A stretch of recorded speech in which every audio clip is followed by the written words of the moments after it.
refreia a língua do mal e os lábios de falarem dolosamente. Permita-me ler em outra versão, eu vou ler na Nova Linguagem de hoje, a partir do verso 12, a Nova Linguagem de hoje diz assim: vocês querem aproveitar a vida? Querem viver dias muito felizes? Então procurem não dizer coisas más e não contem mentiras. Afastem-se do mal e façam o bem. Procurem a paz e façam tudo para alcançá-la. Deus cuida das pessoas honestas e ouve os seus pedidos. Gosto dessa versão, Nova Linguagem de hoje, porque traz uma ideia bem clara para mim, para você entender do que se trata esse texto. Quando a gente fala, irmãos, de refrear a língua, a gente está falando de um desafio. A gente está falando de algo que eu lido constantemente com essa dificuldade. Imagino que você também. Se tem algo difícil de manter fechado, é a nossa boca. O silêncio incomoda tanto a gente, que muitas vezes, para não ficar em silêncio, eu falo, e o que falo não é proveitoso. Estamos numa geração que o silêncio machuca. Não sei se você já percebeu. Às vezes, quando o silêncio bate, você está reunido na sua família, o silêncio, todo mundo ficou quieto, alguém inventa um barulho para fazer. Começa a assoviar, outro começa a cantar. Não é que assoviar é problema e cantar é um problema, não é isso que eu estou dizendo. Eu estou dizendo que o silêncio tem nos incomodado. O silêncio incomoda tanto a gente, que quando não há ninguém falando, alguém vai falar alguma coisa, mesmo que seja inútil. O que é difamação? Porque o texto bíblico está mandando a gente refrear a língua. Porque eu posso, com a minha língua, difamar alguém. Aí eu fui pesquisar no dicionário o que significa essa palavra, difamação, difamar. O dicionário diz que difamar é você desonrar alguém, ou você tirar a honra dela.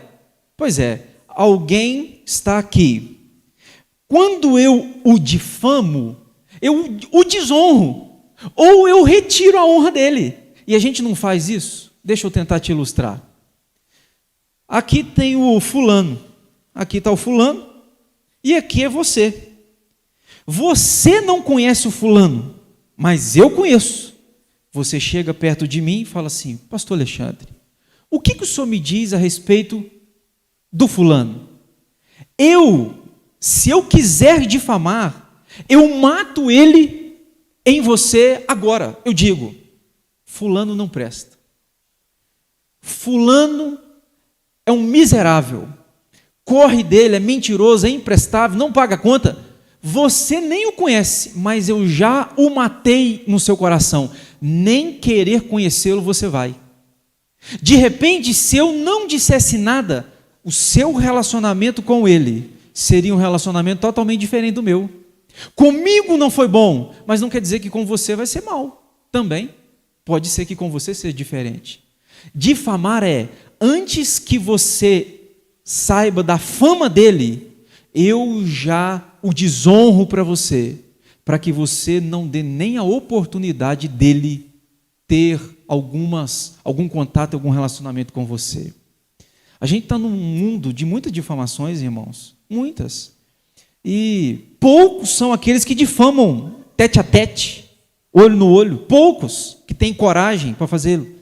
Porque o que se tem de difamação nas redes sociais, alguém escreveu, e eu concordo, que as mãos teclam o que o coração está cheio. As mãos teclam o que o coração está cheio. Porque é fácil você difamar alguém numa rede social, você não está olhando no olho dela, você não está tendo contato tete a tete, simplesmente você está diante de uma tela ou de um aparelho celular e ali você escreve, e difama, e fala, e reclama, e murmura, e faz o que quiser. Pois é, este assunto é tão sério, irmãos, que há mais versículos para falar da nossa língua do que de adultério. Para nós, um pecado, um adultério, um escândalo. Não estou falando que não é um escândalo. Mas por que a gente não considera no mesmo grau e na mesma intensidade a fofoca, a mentira, a maledicência, a difamação? Sendo que a difamação Deus condena mais do que o adultério, mais do que assassinato. Pastor, é? Há mais versículos na Bíblia para falar disso do que desses outros pecados que a gente põe a mão no rosto e fica escandalizados. Por que a gente escandaliza com o pecado X, mas não com o pecado Y? Porque às vezes o pecado X não é meu e o pecado Y é meu. Por que eu falo, eu não posso, o viciado é um pecado, este vício é demoníaco? É fácil eu dizer até o momento que eu não sou viciado. Por que eu não falo da mentira, da maledicência, com a mesma intensidade que falo do vício? Por que eu não falo? É porque a mentira, eu caio nesse pecado, nesse erro. Então, eu acabo acobertando, tratando com uma certa leveza, algo que a Bíblia não passa a mão por cima, não. Eu separei 3 coisas, irmãos, do porquê que a gente precisa ter cuidado com a difamação. Primeiro, a difamação é uma abominação a Deus. Eu vou ler o verso, você ouça. Provérbios 6,16, a Bíblia diz assim: 6 coisas o Senhor aborrece. Lembra desse texto? 6 coisas o Senhor aborrece, mas a 7ª, o texto diz, o Senhor abomina. Olha, a turma está esperta lá. 6 coisas o Senhor aborrece, a 7ª, a sua alma abomina. Quais são, pastor? O provérbio vai descrever. Verso 17, olhos altivos, língua mentirosa, mãos que derramam sangue inocente, coração que trama projetos iníquos, pés que se apressam a correr para o mal, testemunha falsa que profere mentiras e o que semeia contenda entre irmãos. A Bíblia está dizendo, aquele que semeia contenda entre os irmãos, essa é a 7ª, o Senhor abomina. Tem muita gente com roupa de crente, posição de crente, fala de crente, estilo de crente, mas que para o Senhor é abominável. Por que, pastor, que Deus está abominando essa pessoa? Porque diz o texto bíblico que essa pessoa semeia contenda entre os irmãos. É tão sério isso, gente, porque a Bíblia chama você e a mim para a gente ser pacificador, e não alguém que semeia contenda, porque tem gente que semeia o mal. Não tem gente assim? Que parece que gosta de ver o que a televisão fala muito aí, é fogo no parquinho, gosta de ver briga, gosta de ver contenda, gosta de ver discussões, e a pessoa coloca cada vez mais gasolina nesse fogo, para que a coisa seja incendiada. Aí o que a Bíblia vai dizer para mim e para você: esse que semeia contenda, o Senhor abomina. Por que, pastor, que eu não posso difamar?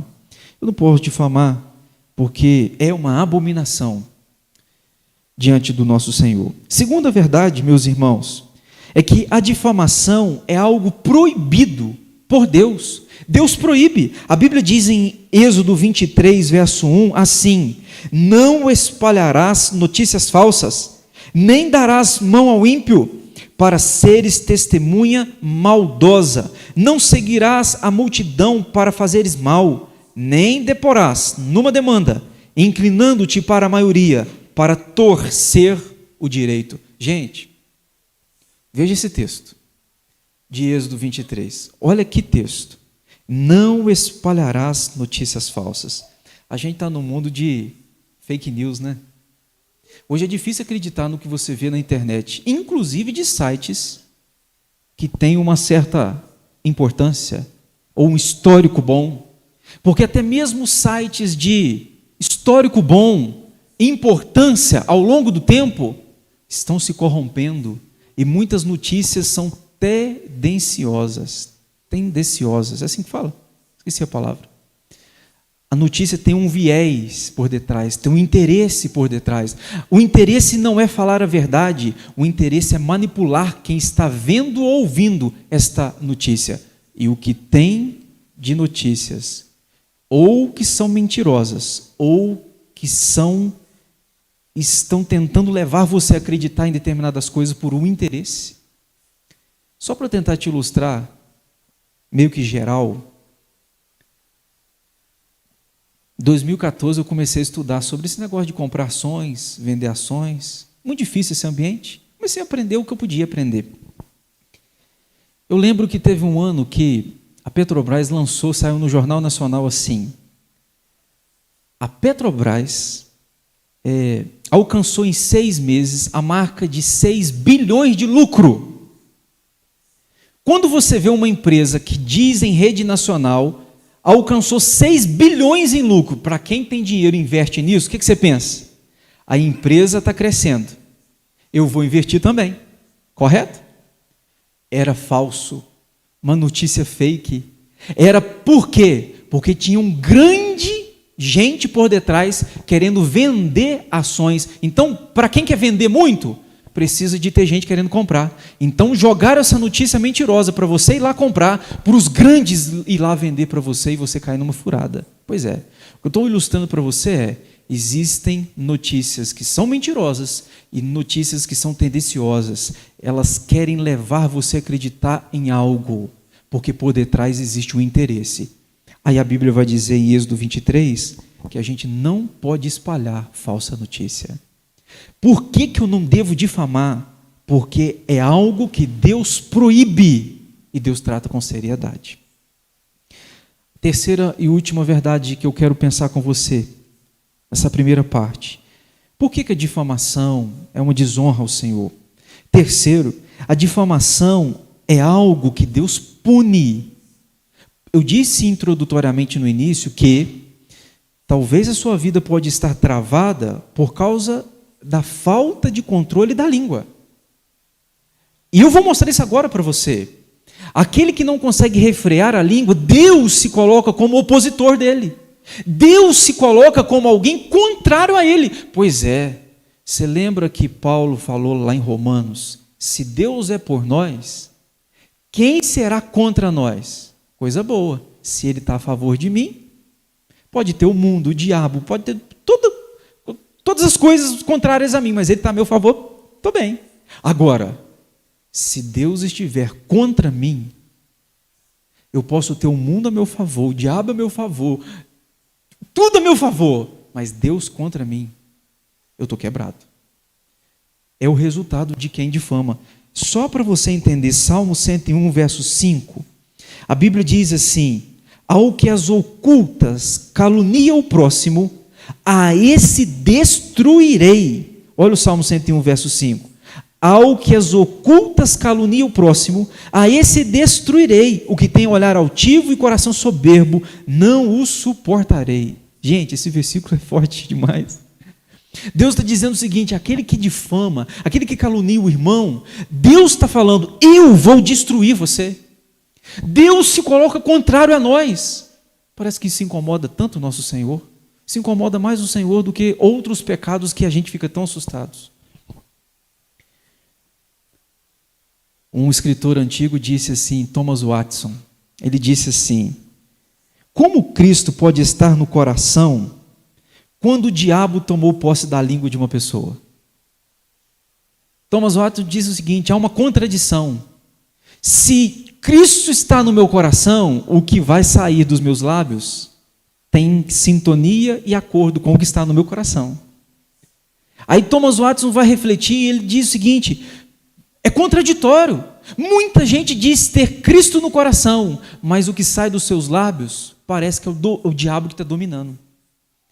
E o que a gente vê isso numa realidade tremenda. Quais são os estragos, pastor, que aquele que difama está sujeito? Primeira coisa que a difamação faz é destruir o outro. A difamação destrói, irmãos. Mata as pessoas. Tem gente que nunca matou com uma arma, com uma faca, com um objeto, nunca matou ninguém. Mas com a boca já matou multidões. Com a língua. Nunca matei. Assassino tem que ser preso. Ele tem que ser preso. Mas e você que mata com a língua? E você que difama? E você que todo mundo na sua boca não presta? Não é assim? Não seria também um assassinato? Tem muita gente matando o irmão de sangue na vida do outro. Mata com as palavras, mata filho, mata casamento, mata pai. Pois é. Quer ver um segundo de estrago? Eu li uma historinha legal que diz que tinha uma senhorinha na igreja e a senhorinha elogiava todo mundo. E todo mundo que ela via, ela tinha elogio para falar a respeito daquela pessoa. Aí um dia pregaram uma peça para ela. Ah, nós vamos falar do diabo, quero ver ela elogiar o diabo. Aí, o que a senhora tem a dizer a respeito de fulano? Ah, a senhora elogiou. O que a senhora tem a dizer a respeito do Beltrano? Ah, a senhora elogiou. E o diabo, o que a senhora tem a dizer? Ah, ela disse, menino persistente, menino persistente. Dizendo o seguinte, até mesmo o diabo, ela viu características positivas, que é persistência. De fato, é muito. Segundo estrago. Primeiro, que destrói o outro. Segundo, destrói você mesmo. Coloca para mim, Cleudes, 1 Pedro 3,10. Você tem que ver esse versículo. Porque a Bíblia vai dizer o seguinte, você quer viver dias felizes? Não é questão de abandonar a droga. Quer viver dias felizes? Diga não para Satanás. Rejeite-o. Não. Quer viver dias felizes? Olha o que a Bíblia diz. 1 Pedro 3,10. Pois quem quer amar a vida e ver dias felizes, refreie a língua do mal e evite que os seus lábios falem dolosamente. Olha o que a Bíblia está dizendo. Quer viver em dias felizes? O segredo está aqui. Tem gente que está achando que está aqui no bolso. Tem gente que está, não, se o diabo, Deus... Um dia uma pessoa perguntou, pastor, por que Deus não mata o diabo, né? Deus tem poder para isso. Eu disse, tem. Por que ele não mata? Porque ele não quer, porque se não fez até hoje, ele tem outro plano. E o plano dele inclui o diabo vivo para ele ser glorificado. Deus é Deus, ele sabe o que faz. O ponto. Agora, presta atenção. Quer viver dias felizes? O segredo diz, Pedro que está aqui. Refreie a língua que você vai gozar de dias felizes. Provérbios 18, 21. A morte e a vida estão no poder da língua. O que bem a utiliza, come do seu fruto. Terceiro prejuízo que o difamador tem é divisão. Gente, o difamador ele divide igreja, ele divide família, ele divide a turma no trabalho dele, ele divide na escola, onde ele tiver, o que ele gera é só divisão. Não há bons frutos para o difamador. Sempre o que ele vai colher são frutos amargos. Quarto, é um péssimo testemunho. Tiago 1,26. Se alguém supõe ser religioso, deixando de refrear a língua, antes enganando o próprio coração, a sua religião é vã. Tiago está dizendo o seguinte, olha, você diz que você é religioso, mas se você não refrear a língua, ele está falando, isso tudo é vão. Isso tudo é vão. Ô pastor, o senhor falou dos prejuízos. E para aquele que refreia a língua? Aquele que vence? Aquele que domina este gigante? Quais são os privilégios? Tem muitos. Eu vou citar alguns. Quais os benefícios da pessoa que controla a sua língua? Primeiro, tem dias felizes. 1 Pedro 3,10. Se você quer desfrutar de dias felizes, refreia a língua. O resultado vai ser dias abundantes e de paz na sua vida. 1 Pedro 3,10.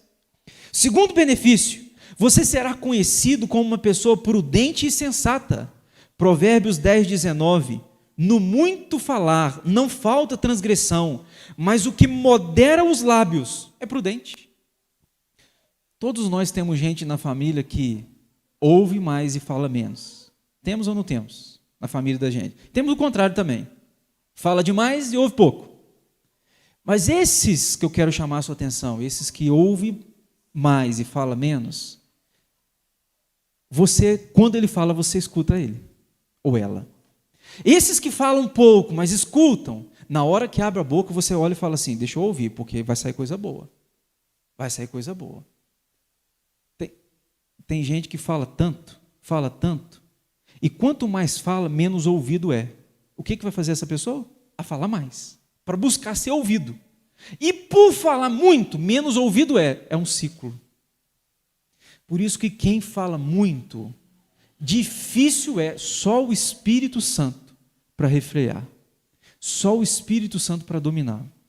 Porque a tendência de quem falar muito é menos ouvido, então eu vou falar mais para ser mais ouvido, e eu não consigo ser ouvido, e vai virando um ciclo vicioso. A Bíblia diz, use mais esses dois e menos esse aqui. Quando eu uso mais esses dois e menos esse, eu erro menos. Eu desfruto de vida feliz. Quais os benefícios, pastor? Terceiro, Deus tem prazer nele. Ô, gente, isso aqui é lógico. Se aquele que difama, Deus abomina, rejeita, aquele que refreia, Deus diz, eu tenho prazer em você. A Bíblia, Provérbios 12, 22.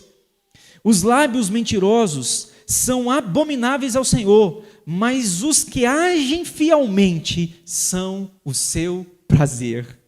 Os que agem fielmente com as suas palavras, com os seus lábios, Deus olha e fala, eu tenho prazer nele. Gente, pensa na seriedade. Quarto, qual o privilégio, pastor, de refrear a língua? Quarto, é tida por sábio. Essa pessoa é tida por sábio. Provérbios 17, 28. Até o estulto, quando se cala, é tido por sábio. E o que cerra os lábios, por sábio. Irmãos, presta atenção aqui. Até o que não tem entendimento, quando quieto fica, é considerado sábio diante daqueles que estão à sua volta. Então deixa eu te dizer uma coisa. A minha palavra nessa noite é para despertar você. Deus, estou convicto e convencido disso. Deus tem muito interesse em nos abençoar. Deus tem muito interesse em estar conosco e nos fazer avançar na vida. Agora, há algo que a gente precisa ter muito cuidado. Esse algo é com a nossa língua. E eu queria dizer para você, preste atenção na sua língua. Preste atenção no que você anda falando.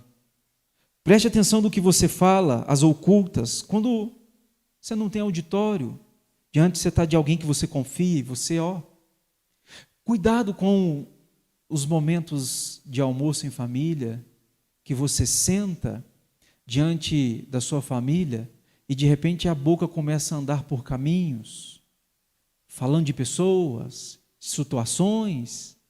É igual uma criança que um dia ouviu o pai e a mãe falar tanto na hora do almoço mal da igreja. Daqui a pouco o pai e a mãe chamou o pai na igreja, pai, eu não quero lá não. Tudo que vocês falam é mal a respeito da igreja, vocês estão querendo ir para lá, vocês são doido. Vocês deviam fugir de lá, porque vocês só falam mal de lá. Pois é, cuidado com aquilo que você anda falando. Porque, na verdade, quem é mais prejudicado é você mesmo. Quem é mais prejudicado quando você calunia o outro é você mesmo. Eu gosto demais, eu estava lendo um livro, gente. O livro diz mais ou menos assim, as pessoas não têm poder sobre você. Se você me falar, pastor Alexandre, você é um mentiroso, a sua fala só tem poder em mim se eu der. Você é um mentiroso, chegou aqui, eu penso, eu não sou. Sigo a minha vida, não me afetou. Agora, se você diz, você é um mentiroso, deixo eu entrar aquilo dentro de mim, eu concordo, será que eu acho que eu sou mentiroso mesmo? A sua fala trouxe resultados maléficos para a minha vida, porque eu concordei com a sua fala. Nós estávamos no trânsito um dia, passei num lugar, veio um motoqueiro do lado, falou um palavrão aqui, eu não vou repetir o palavrão. Quem estava do meu lado chegou e falou assim, xingou você, falou comigo. Eu falei, comigo não. A palavra que ele falou, virado para mim, não é sobre mim. Eu não sou isso que ele disse que eu sou. Sigo a vida. Então escute, se você quer viver dias felizes, refreia a tua língua do mal. Irmãos, falemos melhor uns dos outros, falemos mais das virtudes uns dos outros, elogiemos mais, falemos com sinceridade a respeito daquilo que precisa ser dito em amor, porque às vezes o que temos para falar não é algo agradável, mas se falarmos em amor, obedecendo a Deus estamos. Então, o Senhor abençoe a sua língua, sua boca, porque Tiago diz, se você for capaz de fazê-lo, todo o teu corpo também será dominado. Eu tenho certeza que ao fazê-lo, quem mais será abençoado vai ser você, sua família, sua igreja, sua cidade, porque Deus vai estar a seu favor e não contra você. E tomara que Provérbios no capítulo 6 nunca seja o texto da nossa existência. Esse que Deus abomina não é o nosso caso, mas aquele que Deus tem prazer, que essa seja a minha e a sua história de vida com o Senhor. Vamos ficar em pé para a gente orar?